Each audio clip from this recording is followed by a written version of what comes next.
चीचावतनी में तेज़ रफ्तार ट्रेलर की टक्कर से मोटरसाइकिल सवार 3 अफराद जाँ बहक हो गए। हादसा गरबी बाईपास के करीब पेश आया। तीनों मोटरसाइकिल सवार चीचावतनी शहर की तरफ आ रहे थे कि तेज़ रफ्तार ट्रेलर ने मोटरसाइकिल से टकराई। हादसे में तीनों अफराद मौके पर दम तोड़ गए। पुलिस के मुताबिक लाशें अस्पताल मुंतकिल करके ट्रेलर ड्राइवर की तलाश शुरू कर दी गई है।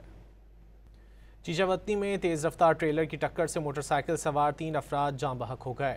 हादसा गरबी बाईपास के करीब पेश आया। तीनों मोटरसाइकिल सवार चीचावतनी शहर की तरफ आ रहे थे कि तेज़ रफ्तार ट्रेलर ने मोटरसाइकिल से टकराई। हादसे में तीनों अफराद मौके पर दम तोड़ गए। पुलिस के मुताबिक लाशें अस्पताल मुंतकिल करके ट्रेलर ड्राइवर की तलाश शुरू कर दी गई है। चीचावतनी में तेज़ रफ्तार ट्रेलर की टक्कर से मोटरसाइकिल सवार 3 अफराद जाँ बहक हो गए। हादसा गरबी बाईपास के करीब पेश आया। तीनों मोटरसाइकिल सवार चीचावतनी शहर की तरफ आ रहे थे कि तेज़ रफ्तार ट्रेलर ने मोटरसाइकिल से टकराई। हादसे में तीनों अफराद मौके पर दम तोड़ गए। पुलिस के मुताबिक लाशें अस्पताल मुंतकिल करके ट्रेलर ड्राइवर की तलाश शुरू कर दी गई है।